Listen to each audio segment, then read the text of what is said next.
चलिए अब हम यहाँ पे जो है स्ट्रक्चर के बारे में पढ़ने वाले हैं, साथ ही साथ हम यूनियन के बारे में भी पढ़ेंगे। दोनों ही सेम है, थोड़ा सा डिफरेंस है, तो दोनों को साथ में पढ़ लेंगे तो अच्छे से क्लियरिटी आ जाएगी।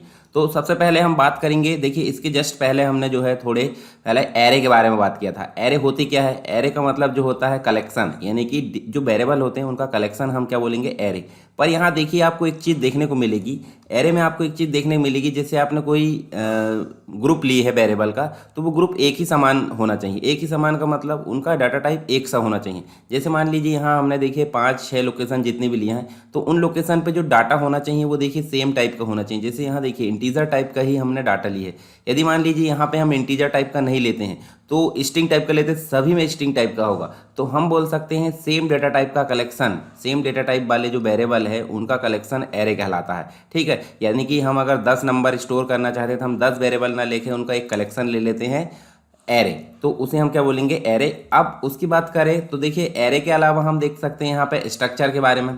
तो स्ट्रक्चर हम देख रहे हैं, स्ट्रक्चर क्या होता है? जैसे एरे में हम ग्रुप रखते थे वेरिएबल का, वैसे ही हम स्ट्रक्चर में भी ग्रुप रख सकते हैं वेरिएबल का। पर आप ध्यान दीजिए यहाँ पे, देखिए एक आपका जो ग्रुप के अंतर्गत एक पहला मेंबर है वो है नेम, दूसरा है आईडी, तीसरा है मार्क्स। इसका मतलब है कि पहला आप स्ट्रिंग ले सकते हैं, दूसरा आप नंबर ले सकते हैं कौन सा? इंटीजर टाइप का, और तीसरा आप जो है फ्लोटिंग टाइप का नंबर ले सकते हैं। यानी कि डिफरेंट टाइप के डेटा टाइप है परंतु कलेक्शन तो है। तो हम बोल सकते हैं डिफरेंट टाइप के डेटा टाइप जो होते हैं उन मतलब अलग अलग प्रकार के जो वेरिएबल है उनका कलेक्शन हम एरे स्ट्रक्चर बोलेंगे। यहाँ पे सेम टाइप का जो कलेक्शन है वो क्या कहलाता था? एरे। परंतु डिफरेंट टाइप के जो कलेक्शन है उसको हम क्या बोलेंगे? स्ट्रक्चर बोलेंगे। तो आप देखिए यहाँ पे एक स्ट्रक्चर हमने स्टूडेंट 1 बनाया, एक स्ट्रक्चर हमने 2 बनाए, 3 बनाए, सब में हमने अलग अलग प्रकार से जो है डेटा टाइप वाले जो वेरिएबल है उनका कलेक्शन यहाँ पे रख दिए। तो आप समझ सकते हैं, यानी कि हमारा काम यहाँ पे हो सक रहा है, ठीक है, नहीं तो हम काम कहाँ कर सकते? स्ट्रक्चर के साथ कर सकते हैं। तो ये मेमोरी लोकेशन कहलाती है। इसके अलावा हम जो है यूनियन के बारे में जान लेते हैं। तो देखिए यूनियन जो होता है यहाँ स्ट्रक्चर की जगह सिर्फ क्या हो जाता है? यूनियन हो जाता है, बाकी काम यही करता है। तो हम यूनियन की डेफिनेशन क्या बोल सकते हैं कि डिफरेंट टाइप के जो कलेक्शन है या डिफरेंट टाइप के वेरिएबल के कलेक्शन को भी यूनियन बोला जाता है। ठीक है, स्ट्रक्चर और यूनियन पर अंतर क्या है यहाँ समझिए, नीचे वाले बॉक्स में समझिए। ये है स्ट्रक्चर का डायग्राम और ये है यूनियन का। जैसे मान लीजिए हमने यहाँ 3 वेरिएबल लिए, 2 लिए, तो 2 वेरिएबल देखिए, एक लिए हमने फ्लोट और एक लिए है इंट, मतलब एक इंट लिए हैं और एक फ्लोट लिए हैं। किसमें? स्ट्रक्चर में। तो इंट के लिए जो मेमोरी लोकेशन है उसमें जगह घेरी जाएगी 2 बाइट, ठीक है, जिसमें एक्स लिए मान लो, और एक जो वेरिएबल है उसकी जगह घेरी जाएगी 4 बाइट, ठीक है, 4 बाइट। तो दोनों मिलाकर कितनी हो गई? 6 बाइट। यानी कि स्ट्रक्चर में जब भी मेमोरी एलोकेट की जाएगी, कितनी मेमोरी एलोकेट की जाएगी? 6 बाइट स्टोर की जाएगी, मतलब 6 बाइट एलोकेट की जाएगी ताकि दोनों को यहाँ पे काम करने की जगह मिल सके। परंतु यूनियन की बात करते हैं। यूनियन में देखिए एक एक्स लिए हमने इंट, तो उसमें 2 बाइट, और फ्लोट लिए उसके लिए 4 बाइट। तो यहाँ पे कोई एक के लिए मेमोरी एलोकेट होती है। अब कोई एक, तो सवाल होता है कि कौन सा होगा? तो यहाँ पे बड़े वाले जो बाइट होता है, जैसे फ्लोट का जो है कौन सी कितनी जगह घेर रहा है? वो 4 बाइट। तो सिर्फ इतने के लिए टोटल जो जितने भी मेंबर होते हैं उतने के लिए यहाँ पे 4 बाइट, जितने भी, जैसे मान लीजिए 4 मेंबर हमने लिए, 4 मेंबर में सबसे ज़्यादा बाइट जो वेरिएबल घेर रहा है, जो मेमोरी एलोकेशन हमको देखने को मिल रही, उसके लिए यहाँ पे मेमोरी एलोकेट की कर दी जाएगी। किसमें? यूनियन के अंतर्गत। तो ये समझ सकते हैं आप, स्ट्रक्चर में सभी मेंबर के लिए मेमोरी एलोकेट की जाएगी, परंतु यूनियन में सबसे बड़े वाले जो वेरिएबल है उसके लिए मेमोरी एलोकेट की जाएगी, सबसे बड़े वाले मेंबर के लिए। तो दोनों में अंतर समझ में आया। चलिए अब विस्तार से हम बात कर लेते हैं स्ट्रक्चर और यूनियन के बारे में, साथ में दोनों के अंतर्गत जो हम एरे का उपयोग करेंगे और पॉइंटर का भी उपयोग करेंगे। तो चलिए शुरू करते हैं। सबसे पहले स्ट्रक्चर के बारे में मैं बताऊं। देखिए स्ट्रक्चर क्या होता है? अलग अलग प्रकार की जो डेटा टाइप है उसका कलेक्शन होता है, ये हम समझ चुके हैं, तो आपको अभी समझने में बिल्कुल भी दिक्कत नहीं होने वाली। और जब हम स्ट्रक्चर का उपयोग करते हैं तो हमको स्ट्रक्ट कीवर्ड के तौर पर इसको क्या करना पड़ता है? डिफाइन करना पड़ता है। जैसे इंटीजर वेरिएबल लेना है तो इंट टाइप लेना पड़ता है, वैसे स्ट्रक्चर हम लेना है तो स्ट्रक्ट लेना पड़ता है। और स्ट्रक्चर जो है एक प्रकार का एरे जैसा ही होता है, परंतु एरे में और स्ट्रक्चर में क्या अंतर होता है? एरे जो होता है सेम टाइप का कलेक्शन होता है और ये जो होता है डिफरेंट टाइप का कलेक्शन होता है। इसके अंदर स्ट्रक्चर में किए हुए हर वेरिएबल के डिक्लेरेशन को मेंबर बोला जाता है, यानी कि मेंबर हम बोल सकते हैं, जैसे एलिमेंट बोलते थे एरे के अंतर्गत। और स्ट्रक्चर हर एक मेंबर के लिए अलग अलग मेमोरी एलोकेट करता है, ये चीज़ आपको विशेष रूप से ध्यान देना है। और यूनियन में ये काम नहीं होता। तो डेफिनेशन क्या होती है? स्ट्रक्ट कीवर्ड तो आपको लगाना ही है। स्ट्रक्चर का नेम आप लिख सकते हैं, जैसे एम्प्लॉय लिख सकते हैं, सैलरी लिख सकते हैं, कुछ भी लिख सकते हैं। तो एम्प्लॉय लिख दिए, तो एम्प्लॉय के अलग अलग में जो हो सकते हैं, जैसे एम्प्लॉय का नाम हो सकता है, एम्प्लॉय की आईडी हो सकती है, एम्प्लॉय की सैलरी हो सकती है। तो नेम आपका हो गया कौन सा, स्ट्रिंग टाइप का, ये हो गया इंटीजर टाइप का, और ये हो गया फ्लोट टाइप का। तो आप देखिए 3 डिफरेंट टाइप के जो डेटा टाइप है उनका कलेक्शन है स्ट्रक्चर, और ये इनको बोला जाता है क्या, इनको बोला जाता है मेंबर। जैसे कि आप बोल सकते हैं मेंबर 1, मेंबर 2 और अनलिमिटेड मेंबर n तक आप डिफाइन कर सकते हैं। और लास्ट में करली ब्रैकेट यहाँ शुरू हुआ था, करली ब्रैकेट एंड होगा, पर यहाँ देखिए ध्यान से आपको सेमीकोलन लगाना होगा। और एक और चीज़, जैसे हम क्लास का ऑब्जेक्ट बनाते थे वैसे स्ट्रक्चर का भी एक ऑब्जेक्ट बनाते हैं, और ऑब्जेक्ट चाहे तो आप यहीं पे बना सकते हैं, या फिर जब इंट मेन करके हम लेते हैं, मेन फंक्शन लेते हैं, उसके अंतर्गत भी आप ऑब्जेक्ट बना सकते हो। ऑब्जेक्ट के थ्रू इन मेंबर को आप कॉल कर सकते हैं। तो चलिए आगे देखने वाले हैं उसी के बारे में। हम जैसे एग्जाम्पल की बात करते हैं, तो एग्जाम्पल में मैंने बताया स्ट्रक्ट कीवर्ड हो गया, एम्प्लॉय उसका स्ट्रक्चर का नाम हो गया, करली ब्रैकेट स्टार्ट, इंट करके हमने आईडी ले लिए, केयर करके हमने नेम ले ली जो कि 30 जो है कैरेक्टर को यहाँ स्टोर करेगा। अब 30 में से कम भी हम स्टोर कर सकते हैं। फ्लोट हमने सैलरी ले ली, सब में सेमीकोलन लगा टर्मिनेट कर दिए, आपको पता है। और यहाँ पे हमने करली ब्रैकेट को बंद करे और सेमीकोलन से उसको बंद करिए, यानी डेफिनेशन। ये किसकी डेफिनेशन हो गई, ये स्ट्रक्चर की डेफिनेशन हो गई। पहले हमने सिंटैक्स देखे और अब डेफिनेशन। अब इसके बाद जो है डिक्लेरेशन की बात करें तो वेरिएबल डिक्लेयर कैसे करते हैं। स्ट्रक्चर का जो वेरिएबल है डिक्लेयर करने के 2 प्रकार है। वेरिएबल मतलब जो उसका ऑब्जेक्ट बनाते हैं, देखिए एक तो आप यहाँ पे बना सकते हैं और एक आप जो है मेन फंक्शन के अंतर्गत बना सकते हैं। तो स्ट्रक्चर की डेफिनेशन लिखी, वहीं पे वेरिएबल बना सकते हैं, और एक मेन फंक्शन में 2 प्रकार से बना सकते हैं। देखिए पहला प्रकार हम देखते हैं, तो देखिए ये सारी चीज़ तो आपने देख ली यहीं पे। देखिए करली ब्रैकेट के बाद आप जो है स्ट्रक्चर वेरिएबल बना सकते हैं, जैसे आपने इन्फॉर्मेशन नाम से बना दिए और सेमीकोलन से उसको टर्मिनेट कर दी। तो जब भी हम इन्फॉर्मेशन के साथ में इन मेंबर को कॉल करेंगे तो इनका डाटा एक्सेस हो पाएगा। चलिए यहाँ पे देखते हैं, देखिए ये जो है एग्जांपल स्ट्रक्ट एम्प्लॉय, और यहाँ हमने 3 वेरिएबल मतलब 3 मेंबर लिए, और यहीं पे देखिए करली ब्रैकेट के बाद हम जो है सेमीकोलन के पहले इन्फो नाम से इसका जो है ऑब्जेक्ट बना दिए। अब एम्प्लॉय से कोई मतलब रहेगा इन मेंबर को नहीं, ये इन्फो से जो है इनको बुलाया जा सकता है। तो क्या हो गया, एक ऑब्जेक्ट हो गया, एक प्रकार से ऑब्जेक्ट हो गया, इसी को वेरिएबल बोलते हैं स्ट्रक्चर का। अब यहाँ देखिए मेन फंक्शन में हम कैसे बनाना है। मेन फंक्शन में की बात करें, देखिए स्ट्रक्चर हो गया पूरा बना दी हमने, ठीक है। और मेन फंक्शन में काम करना, देखिए यहाँ पे वेरिएबल भी बना दी हमने स्ट्रक्चर का, और मेन फंक्शन में कैसे स्ट्रक्चर का नेम और स्ट्रक्चर वेरिएबल, ठीक है, यहाँ पे भी हम बना सकते हैं। ये तो यहाँ पे बनाया हमने कौन सा, जब डेफिनेशन हुई, और एक बनाया मेन फंक्शन में। आगे देखिए यहाँ पे देखिए इस प्रकार से बना सकते हैं, मतलब ये तो हो गया डेफिनेशन, ये डेफिनेशन हो गई। और मेन फंक्शन में आए तो देखिए स्ट्रक्ट एम्प्लॉय, ये सेम टू सेम लिख दिए, और इसी का हमने क्या बना दिए, एक ऑब्जेक्ट बना दी जिसे स्ट्रक्चर वेरिएबल बोला जाता है। चलिए इनको जो है हम अब जो है काम एक्सेस कैसे करते हैं वो देखते हैं। तो सिंटैक्स देख लेंगे, यहाँ पे एग्जांपल देखते हैं डायरेक्ट। देखिए कैसे एक्सेस करेंगे, ये तो डेफिनेशन हो गई, हमने देखिए डेफिनेशन दे दी यहाँ पे कि आईडी ले लिए एम्प्लॉय की, एम्प्लॉय का नाम ले लिए और सैलरी ले लिए, सर टर्मिनेट कर दिए। हमने यहाँ ऑब्जेक्ट नहीं बनाया है, मतलब वेरिएबल नहीं बनाए, हम मेन फंक्शन में चलते हैं। मेन फंक्शन बनाए स्ट्रक्ट करके एम्प्लॉय, और इन्फो नाम से हमने इसका वेरिएबल बना दिए मेन फंक्शन में। अब बात आती है कि इन्फो, देखिए एम्प्लॉय से उसका कोई मतलब नहीं रहा, अब बात आती है इन्फो की। तो इन्फो से EMP आईडी भी कॉल कर ली जाएगी, EMP नेम भी कॉल कर लिया जाएगा, और मतलब जो है सैलरी कॉल कर ली जाएगी। तो देखिए इन्फो लगाए, डॉट ऑपरेटर के थ्रू हम जो है उन मेंबर के नाम लिखेंगे, EMP आईडी, और उसको हमने प्रोवाइड कर दिए 34। और str कॉपी, मैंने स्ट्रिंग फंक्शन पढ़ाया था, str कॉपी मतलब स्ट्रिंग को कॉपी करने के लिए इसका उपयोग किया जाता है, और फंक्शन है तो ब्रैकेट लगेगा। अब इन्फो करके EMP नेम हमने लिख दिया, कॉमा लगा के यहाँ पे जो है व्यक्ति का नाम हम लिख सकते हैं, कुछ भी नाम आप देखिए, ये अपनी इच्छा अनुसार हो सकता है, ठीक। ये वाला जो नाम है वो अपनी इच्छा अनुसार हो सकता है। और उसके बाद आप यहाँ पे इन्फो डॉट सैलरी, यहाँ पे हमने जो है सैलरी दे दी है। अब इनको जो है हम देखिए यहाँ पे इस प्रकार से एक साथ भी लिख सकते हैं, जैसे हम देखिए अलग अलग लेते थे, तो इन्फो लगाए और इक्वल करके, जैसे एरे में हमने वैल्यू प्रोवाइड करे थे, तो ब्रैकेट के अंतर्गत मतलब जो करली ब्रैकेट है उसके अंतर्गत हम जो है इस प्रकार से वैल्यू दे सकते हैं। तो ये भी हम यहाँ पे आगे देखने वाले हैं। चलिए टोटल एग्जाम्पल देख लेते हैं। यहाँ पे आप हेडर फाइल लोगे आयु स्ट्रीम, ठीक है, और .h स्ट्रिंग लगाए क्योंकि देव C++ में हम काम कर रहे हैं। इंक्लूड स्ट्रिंग .h, ये हमने स्ट्रिंग, देखिए यहाँ पे हमने str कॉपी नाम से जो है एक फंक्शन यूज़ की है स्ट्रिंग का, तो इसलिए स्ट्रिंग .h हेडर फाइल हमको लेना पड़ेगा। यूजिंग नेम स्पेस ये हमने ले लिए। स्ट्रक्ट एम्प्लॉय, ये स्ट्रक्चर की डेफिनेशन शुरू करी हमने, एम्प्लॉय नाम से एक स्ट्रक्चर बना रहा है, करली bracket start, EMP ID, EMP name और सैलरी हमने ले लिए 3 चीज़ें। और एम्प्लॉय नेम में 30 कैरेक्टर तक आप स्टोर कर सकते हैं। और यहीं पे हमने एक ऑब्जेक्ट बना लिए जिसको हम स्ट्रक्चर का वेरिएबल बोलते हैं, कर्ली ब्रैकेट के बाद और सेमीकोलन से टर्मिनेट कर दी। अब यहाँ देखिए आप मेन फंक्शन के अंतर्गत जब हम आए तो मेन फंक्शन में देखिए इन्फो नाम से जो वेरिएबल बनाया था उसी से हमने info dot E M P I D, उसमें हमने 12 भर दी। S T R copy function है तो info dot E M P name में हमने जो है रोहित कुमार या जो भी नाम हमको लिखना है, ये नाम आप कुछ भी लिख सकते हैं, ये वाला नाम आप कुछ भी लिख सकते हैं, वैल्यू भी आप कुछ भी दे सकते हैं और सैलरी भी आप कुछ भी दे सकते हैं। बस कंडीशन है कि जो आपने वेरिएबल ली है, मेंबर लिए, उनको सही लिखना है। तो ईएमपी नेम में क्या चला जाएगा, रोहित कुमार या सतीश कुमार, मनीष कुमार, कुछ भी चला जाएगा।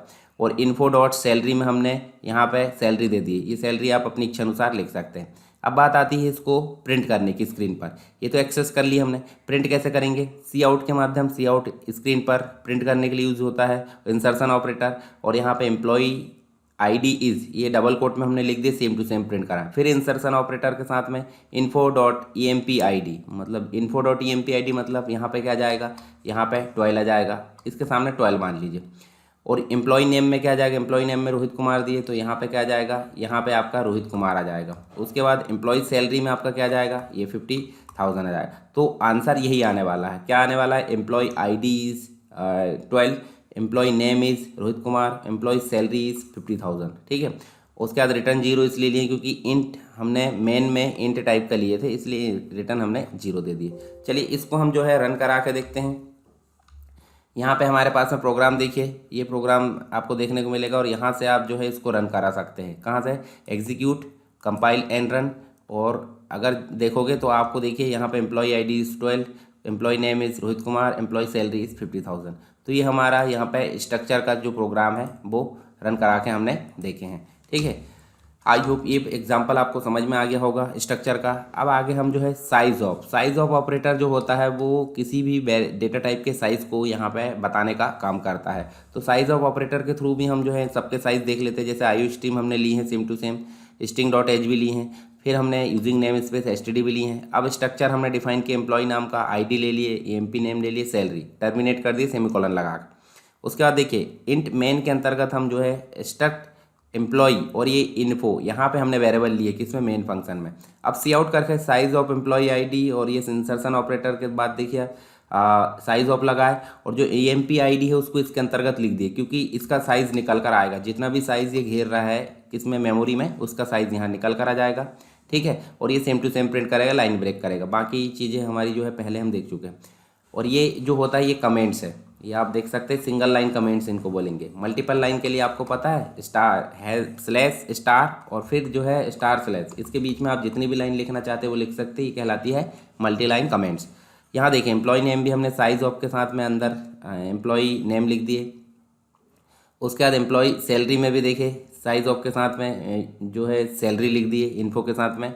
और उसके बाद देखिए सिर्फ इन्फो, हमने एक वेरिएबल भी लिए ना इन्फो, तो इन्फो कितनी साइज़ यहाँ पे घेर रहा है उसका भी हमने यहाँ पे साइज ऑफ ऑपरेटर के साथ में चेक करा लिए। चलिए इसको भी हम जो है रन करा के देखते हैं, साइज ऑफ के साथ में कौन सा जो वेरिएबल है वो कितनी साइज़ यहाँ पे घेर रहा है। तो इसको हम रन कराते हैं, इस प्रोग्राम को रन कराएंगे तो देखिए आप जो है एम्प्लॉय आईडी 4 बाइट घेर रहा है, employee name 20 byte, employee salary 4 byte और एम्प्लॉय जो स्ट्रक्चर है कौन सा, इन्फो, जो वेरिएबल हमने लिए इन्फो, वो 28 बाइट घेर रहा है। तो आप देखिए उसी के अंतर्गत सारी चीज़ है ना, तो इन तीनों को जोड़ देंगे तो ये टोटल आ जाएगा। जैसे 20, 4, 24 और 4, 28, तो टोटल 28 बाइट कौन घेर रहा है, इन्फो, क्योंकि उसी के अंतर्गत तीनों हमको देखने को मिल रहा है। कौन से, देखिए इन्फो हमने जो ली है ये वाला, इन्फो के अंतर्गत ही हमको देखो E M P I D भी मिल रही है, ई एम पी नेम भी और सैलरी भी, तो इसलिए तीनों का टोटल इन्फो में आ जाएगा। तो ये हमने देखे साइज ऑफ के थ्रू इनका साइज़ भी ज्ञात करके देख लिए।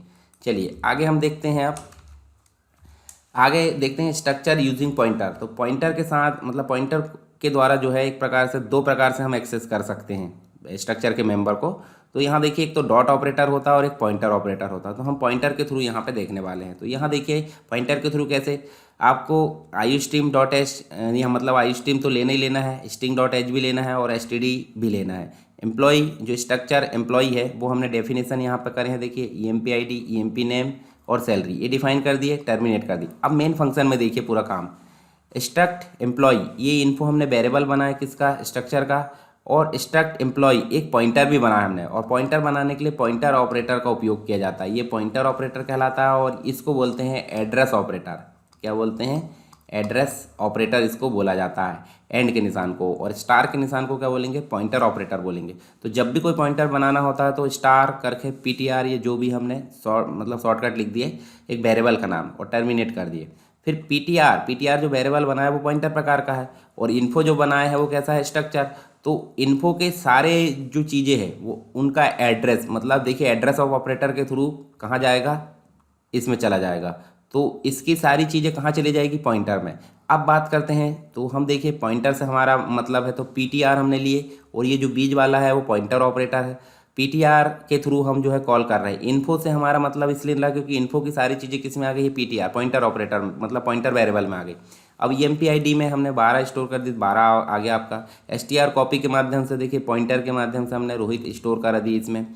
PTR देखिए यहाँ पे पॉइंटर ऑपरेटर के थ्रू सैलरी स्टोर कर दी। अब हम जब कॉल करेंगे तो हमको सिर्फ चेंज क्या मिल रहा है, चेंज मिल रहा है यहाँ पे info.empid आना था, तो pointer PTR pointer operator EMPID आ रहा। तो सिर्फ पॉइंटर यहाँ पे देखिए पॉइंटर के थ्रू हम जो इसको बुला रहे हैं, पॉइंटर के थ्रू हम एक्सेस कर रहे हैं, चेंज यही हो रहा। तो इसलिए यहाँ पे जो है पॉइंटर का हमने उपयोग करें, एक्सेस कर रहे हैं हम पॉइंटर ऑपरेटर के थ्रू। तो हमने ये तीनों चीज़ें यहाँ पे देखिए पॉइंटर के थ्रू लाए हैं, और इसी को हम अगर रन कराते हैं तो हमारा जो प्रोग्राम है कैसा रन होगा ये हम देख लेते हैं। देखिए ये वाला जो है पॉइंटर ऑपरेटर के साथ में हमने जो प्रोग्राम बनाए हैं, और यहाँ पे हम इसको अगर रन करते हैं तो रन करने के बाद देखिए सेम टू सेम वही आंसर आ रहा है जो हमारा पहले आता था वेरिएबल, स्ट्रक्चर वेरिएबल के साथ में। अभी पॉइंटर वेरिएबल के थ्रू आ रहा है, पहले स्ट्रक्चर वेरिएबल के थ्रू आता था। एम्प्लॉय ID ईस्ट 12 आ गया, फिर नेम भी रोहित आ गया, और सैलरी बार, मतलब सेम टू सेम आउटपुट तो सेम आ रहा, पर अंदर जो हमने काम करे हैं वो पॉइंटर वेरिएबल के थ्रू काम करें। आई होप ये भी आपको समझ में आ गया होगा। हमने सी लैंग्वेज में पॉइंटर और स्ट्रक्चर, यूनियन, इन सभी चीज़ों को पढ़ लिया है, फिर भी मैं आपको एक ओवरव्यू यहाँ पे दे देता हूँ ताकि आपके दिमाग में क्लियरिटी हो। सी लैंग्वेज आपने पढ़े थे, C++ भी आप पढ़ोगे तो आपको पूरा जो है कंप्लीट यहीं पे मिलने वाला है। इसके लिए मतलब अगर आपको और बेसिक क्लियर करना है तो आप सी लैंग्वेज वाला जो वीडियो है यहाँ आई बटन में आप जाकर देखोगे तो आपको सारी प्लेलिस्ट देखने को मिल जाएगी, कंप्लीट वीडियो भी मिल जाएगा। और यूट्यूब चैनल में आप प्लेलिस्ट में जाओगे तो आपको बहुत सारे कंप्यूटर के वीडियोस और बहुत सारे ट्यूटोरियल देखने को मिलेंगे, प्रोग्रामिंग वाले, ठीक है, बेसिक कंप्यूटर वाले भी। तो आपको अगर ज़रूरत है तो आप देख भी सकते हैं, और वीडियो को शेयर भी करते जाया करो और लाइक भी करते जाया करो। चलिए आगे देखते हैं स्ट्रक्चर के साथ में एरे का उपयोग, या एरे के साथ में स्ट्रक्चर का उपयोग हम देखेंगे। तो यहाँ देखिए स्ट्रक्ट यहाँ पे लेना पड़ेगा, कीवर्ड तो लेनी पड़ेगा स्ट्रक्ट। स्ट्रक्चर का नेम भी हमको लेना पड़ेगा जैसे एम्प्लॉय लिए थे। स्ट्रक्चर का वेरिएबल नेम भी हमको लेना पड़ेगा जैसे हमने इन्फो लिए थे, ठीक है। परंतु यहाँ चेंज हो जाता है कि अंदर आप साइज़ दे सकते हैं। जैसे ही इस प्रकार के साइज़ की बात आ गई इसका मतलब है कि ये क्या है, ये एरे है, ठीक है। और जैसे हम यहाँ देख सकते हैं स्ट्रक्ट एम्प्लॉय इन्फो, और यहाँ 3 हमने साइज दे दिए, टर्मिनेट कर दिए, ठीक। मतलब एक से ज़्यादा एम्प्लॉय की जो जानकारी है वो स्टोर कर सकते हैं, उसके लिए हम क्या लेते हैं, एरे। एरे का मतलब ही होता है कलेक्शन, तो स्ट्रक्चर के कलेक्शन को हम एरे बोलेंगे, ठीक है। और स्ट्रक्चर क्या है, मल्टीपल डेटा टाइप या अलग अलग प्रकार के जो डेटा टाइप उसका कलेक्शन स्ट्रक्चर बोलेंगे। और एरे क्या है, ग्रुप ऑफ मतलब कलेक्शन, बहुत सारे जो एलिमेंट हैं उनका कलेक्शन एरे कहलाता है। यूनियन भी उसी प्रकार है परंतु ये डिफरेंट टाइप का होता है, और एक बार में एक ही मेमोरी मतलब जो है एलोकेट की जाती है। जैसे यहाँ यूजिंग एरे के साथ में देखिए हेडर फाइल लिए, string.h भी लिए, std भी लिए, उसके बाद एम्प्लॉय करके हमने जो है स्ट्रक्चर को डिफाइन कर दी, EMPID, EMP नेम और सैलरी। ये सारी चीज़ तो आप देख चुके हैं, पर यहाँ चेंज देखिए आप, मतलब यहाँ पे हम जो है विदाउट एरे के यूज़ कर रहे हैं, मतलब एरे अभी नहीं है। तो स्ट्रक्ट करके एम्प्लॉय हमने देखिए उसका वेरिएबल कैसे बनाते हैं, जैसे 3 एम्प्लॉय की जानकारी स्टोर करना, पहले एक की स्टोर करना था तो हम एक लेते थे, अभी हमको 2 और की स्टोर करना था, हमने 3 वेरिएबल ले लिए यहाँ पे, और तीनों को देखिए, एक को हमने info1 के नाम से सारी चीज़ें स्टोर कर दिए, देखिए info1 और info1, और जो दूसरा वेरिएबल लिए हैं उसके लिए देखिए info2 और info2 उसके माध्यम से स्टोर कर दिए। फिर तीसरा वेरिएबल लिए info3, तो info3 के माध्यम से हमने स्टोर कर दिए, यानी कि हम यहाँ 3 एम्प्लॉय की जानकारी स्टोर करा रहा है। जब हम इनको कॉल करेंगे मतलब इनको प्रिंट करेंगे तो प्रिंट कैसे करेंगे, सी आउट के माध्यम से देखिए student1 हमने प्रिंट कर दिए, same to same line break कर दी, यहाँ पर कोई वेरिएबल नहीं है। परंतु दूसरे में हमने एम्प्लॉय ID info1 के नाम से देखिए, एम्प्लॉय नेम info1, सैलरी भी info1 के नाम से, फिर लाइन ब्रेक करा दी। लाइन ब्रेक कराने के बाद आप देखिए फिर से student2 आ गया और info2 के माध्यम से हमने जो है सबको प्रिंट कराए, फिर लाइन ब्रेक करे, फिर student3 आ गया तो देखिए info3, इनको सबको हमने जो है info3 के माध्यम से कॉल कर लिए। तो आप समझ सकते हैं हमने 3 एम्प्लॉय लिए, यानी कि एक से अधिक एम्प्लॉय को अगर जानकारी है, एक से अधिक स्टूडेंट की जानकारी हमको लेना है, तो हम यहाँ क्या कर सकते हैं, हम यहाँ पे एक से अधिक वेरिएबल बना सकते हैं। पर इसी का सरल रूप भी हम अभी देखने वाले हैं। तो यहाँ देखिए सबको हमने अलग अलग लिए ना, ये देखिए अगर मैं इसको रन कराता हूँ तो क्या हो रहा है, देखिए 3 हमने लिए है ना। देखिए स्टूडेंट 1 या एम्प्लॉय 1 हम मान लो, एम्प्लॉय 1 आप एम्प्लॉय 1 कर देना वहाँ, एम्प्लॉय 1 एम्प्लॉय 2 एम्प्लॉय 3, तो तीनों की जानकारी अलग अलग आई। ये इन्फो 1 से आई, इन्फो 2 से आई, इन्फो 3 से आई। तो ये तो आप समझ गए होंगे कि हम जितने लेना चाहते हैं एम्प्लॉय या स्टूडेंट, उसके लिए हम जो है एक से अधिक वेरिएबल यहाँ पर बना सकते हैं। क्यों ना एक से अधिक वेरिएबल ना बनाकर हम इनको एरे में बदल दें। तो एरे का मतलब ही होता है ग्रुप ऑफ कलेक्शन, तो एरे का मतलब होता है ग्रुप ऑफ कलेक्शन। तो आप देखिए यहाँ पे हम जो है एरे वाला प्रोग्राम देखते हैं, ठीक है। यहाँ देखिए हमने देखिए ये ऊपर का तो सेम है, ऊपर का हमने देखिए यहाँ पे सेम टू सेम लिए, पर मेन फंक्शन के अंतर्गत एक्सट्रैक्ट एम्प्लॉय के हमने वेरिएबल कितने बनाए थे 3, यहाँ पे कितने वेरिएबल बनाए हैं 1, और 1 के अंदर हमने 3 को रख दी, यानी कि इन्फो क्या करेगा 3 को यहाँ पे अपने अंदर जगह दे देगा। और उसके बाद एक इंट करके आई ले लिए, आई एक वेरिएबल ले लिए, आगे काम आएगा। तो ये देखिए इन्फो 0, अब 0 का मतलब क्या होता है आपको पता है, इंडेक्स वैल्यू जो है मतलब एरे के अंतर्गत इंडेक्स वैल्यू 0 से शुरू होती है। तो इसके अंतर्गत अगर 3 है तो हमारे पास में कहाँ शुरू होगा 0 से। तो 0 में हमने क्या कराया है, पहले व्यक्ति की स्टोर कर दिए इन्फो 0 इन्फो 0 इन्फो 0। उसके बाद इन्फो 1 दूसरा नंबर का, ये देखिए दूसरे व्यक्ति की जानकारी स्टोर कर दी इन्फो 1 में, है ना। और तीसरे व्यक्ति की जानकारी इन्फो 2 के अंतर्गत स्टोर कर दी। जब हम इनको बुलाएंगे तो फॉर लूप आपने पढ़ लिया है, फॉर लूप क्या करता है, जब तक कि उसकी कंडीशन सही है तब तक राउंड मारता है, और नहीं तो वो आउट हो जाता है लूप से। तो यहाँ देखिए आई हमने लिए थे तो आई को हमने 0 दे दिए, और आई कब तक छोटा है, जब तक कि 3 तक ना पहुँच जाए, 3 तक पहुँच जाए यानी कि वो आउट हो जाएगा, और प्रत्येक बार आई में एक प्लस होना चाहिए। आप सी आउट कर दिए, सी आउट स्टूडेंट 1 हमने कर दिए, या फिर एम्प्लॉय 1 कर दो, ठीक है। चलो यहाँ पे हम जो है इसको एम्प्लॉय कर देते, जैसे हम यहाँ पे एम्प्लॉय अगर कर देते हैं तो एम्प्लॉय आएगा, और यहाँ पे क्या प्रिंट होगा, देखिए एम्प्लॉय में i+1, तो i+1 मतलब आई में क्या है, अभी आई में अभी 0 है, शुरुआत में क्या है 0, तो आई में +1 यानी कि पहला एम्प्लॉय यहाँ प्रिंट हो जाएगा। और दूसरे में इन्फो आई मतलब आई में क्या है अभी 0, तो 0 नंबर का, देखिए आई में 0 नंबर का प्रिंट हो रहा है, यानी कि 0 नंबर की सारी चीज़ें देखो इन्फो आई यहाँ पे हमने AMPID नेम और सैलरी प्रिंट करा दी। तो 0 नंबर की जितनी भी चीज़ रहेगी इसका मतलब ये पहला वाला हमारा प्रिंट हो जाएगा। जब राउंड घूम कर जाएगा तो आई में अभी क्या हो जाएगा, ये देखिए आई में प्लस हो गया 1, यानी कि ये 1 हो गया तो कौन से नंबर का प्रिंट होगा, ये देखिए 1 नंबर का। फिर घूम कर आएगा तो आई में क्या हो जाएगा 2, तो 2 नंबर का प्रिंट होगा ये वाला। जब घूम कर आएगा तो 3 हो गया, यानी कि लूप से बाहर हो जाएगा। तो हमारे पास में 3 एलिमेंट है, तो तीनों एलिमेंट यहाँ पे प्रदर्शित होंगे। चलिए इसको हम जो है रन करा कर देखते हैं।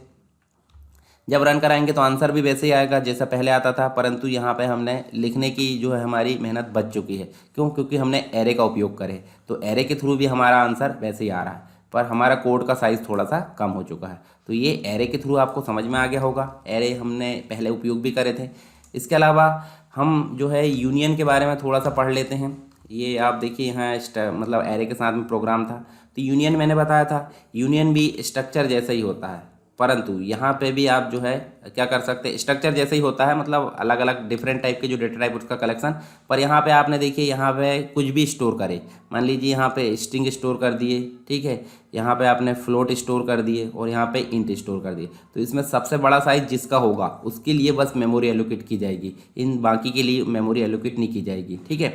जैसे घर में देखिए बहुत सारे लोग रहते हैं, पर घर का मुखिया रहता है, तो मुखिया के नाम से ही सारी चीज़ होती है। तो इसका मतलब है कि यूनियन ग्रुप, तो ग्रुप में जो लीडर होगा उसी के रूप में काम होगा, बाकी के लिए सबके लिए काम नहीं होगा। ऐसे स्ट्रक्चर में क्या होता था, सबके लिए मेमोरी एलोकेट की जाती थी। तो यहाँ देखिए यूनियन भी एक प्रकार से डिफरेंट टाइप के डेटा टाइप का कलेक्शन होता है, और यूनियन का इस्तेमाल जो होता है यूनियन कीवर्ड से करते हैं, परंतु स्ट्रक्चर का जो होता था स्ट्रक्ट कीवर्ड से करते हैं, बस ये अंतर मिलता है। यूनियन भी स्ट्रक्चर जैसा होता है, और इसके अंतर्गत जो वेरिएबल रहते हैं उसको मेंबर कहा जाता है। और यहाँ पे देखिए मेंबर के लिए अलग अलग मेमोरी एलोकेट नहीं की जाती, सिर्फ एक के लिए, यानी कि जो साइज़ में बड़ा होगा उसी के लिए यहाँ पे यूनियन के अंतर्गत मेमोरी एलोकेट की जाती है। जैसे यहाँ पे देखिए उदाहरण जो है सबका, मतलब जो स्ट्रक्चर है या फिर सिंटैक्स है, सिंटैक्स की बात करें तो यहाँ स्ट्रक्चर नेम, और यहाँ देखिए यहाँ पे यहाँ यूनियन आएगा, क्या आएगा यूनियन, और यूनियन का नाम, ठीक। अब मेंबर देखिए मेंबर इसके अंतर्गत भी, मेंबर इसके अंतर्गत भी, मेंबर, तो अलग अलग प्रकार के मेंबर इसके अंतर्गत भी ले सकते हैं, इसके अंतर्गत। तो यहाँ पे चेंज क्या हो रहा है, यहाँ पे स्ट्रक्ट आ रहा है और यहाँ पे यूनियन आ रहा है। ये अब सिर्फ दो चीज़, मतलब एक चीज़ डिफरेंस है। और उसके बाद आप देखिए जब एग्जाम्पल की बात करें तो एग्जाम्पल में देखिए, एग्जाम्पल में वही बताया मैंने, देखिए यहाँ पे स्ट्रक्चर डिफाइन किया गया और यहाँ पे यूनियन डिफाइन किया गया है। बाकी अंदर देखिए आप, अंदर कोई भी चेंज नहीं मिलेगा। अब उसके बाद यूनियन वेरिएबल डिक्लेरेशन कैसे होता है, तो यूनियन वेरिएबल का डिक्लेरेशन दो प्रकार से होता है। तो एक तो देखिए यहीं पे यूनियन वेरिएबल जैसे हमने स्ट्रक्चर लिए थे वैसे ही, और दूसरा मेन फंक्शन में देखिए यहाँ पे हमने जो ये आप देखिए यहाँ जहाँ स्ट्रक्चर लिखा होगा वहाँ आप यूनियन कर सकते हैं, यूनियन वाले एग्जाम्पल में, ठीक है। यूनियन मतलब यहाँ स्ट्रक्चर की जगह क्या आएगा, यूनियन एम्प्लॉय आएगा। और यहाँ पे 3 वेरिएबल लिए और इन्फो नाम से हमने क्या ले लिए, एक वेरिएबल ले लिए। मेन फंक्शन में जब जाओगे तो मेन फंक्शन में भी हमको जो है एक प्रकार से देखिए, आप मेन फंक्शन में देखिए यूनियन हमने डिफाइन किए, और मेन फंक्शन में जाओगे देखिए इस प्रकार से आप जो है वेरिएबल ले सकते हैं जैसे हमने स्ट्रक्चर में लिए थे। अंतर क्या मिलेगा, आप देखिए यहाँ पर जब हम एग्जाम्पल को देखेंगे तो यहाँ पे देखिए हमने एमपी आईडी लिए, एमपी नेम लिए, सैलरी, इनमें से जो बड़ा होगा, जैसे ये बड़ा है तो सिर्फ इसी के लिए मेमोरी एलोकेट की जाएगी, बाकी के लिए नहीं की जाएगी। परंतु हम अलग अलग कर देते हैं, सबके लिए मेमोरी एलोकेट की जाएगी। साइज ऑफ ऑपरेटर के थ्रू जैसे हमने स्ट्रक्चर में देखे थे वैसे ही हम यहाँ पे भी देख सकते हैं। देखिए ईएमपी आईडी का साइज़ ज्ञात कर सकते हैं, ईएमपी नेम का, सैलरी का, और उसके बाद इन्फो मतलब कंप्लीट तीनों का टोटल यहाँ पे ज्ञात कर सकते हैं। पॉइंटर के साथ में वही चीज़ है, सिर्फ आपका क्या हो जा रहा है, यूनियन चेंज हो जा रहा है, ठीक है।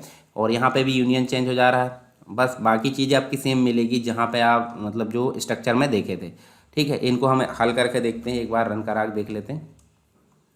जैसे देखिए यहाँ पे हम जो है अगर रन कराते हैं तो जो बड़ा होगा उसके लिए साइज़ यहाँ पे डिफाइन किया जाएगा, बाकी के लिए साइज़ नहीं मिलेगा, ठीक है। जैसे हम यहाँ एग्जीक्यूट रन करते हैं तो आप देखिए यहाँ एम्प्लॉय आईडी और सैलरी रन हुआ है, ठीक। अच्छा, इसके आगे का जो साइज़ ऑफ देखते हैं, साइज़ ऑफ वाला जो प्रोग्राम है, साइज़ ऑफ वाले में हम रन करके देखते हैं। यहाँ देखिए यहाँ पे नेम के लिए 20 बाइट आ रहा है, आईडी के लिए कितना आ रहा है 4 बाइट, और सैलरी के लिए 4 बाइट। और यहाँ देखिए यूनियन टोटल कलेक्शन 20 बाइट।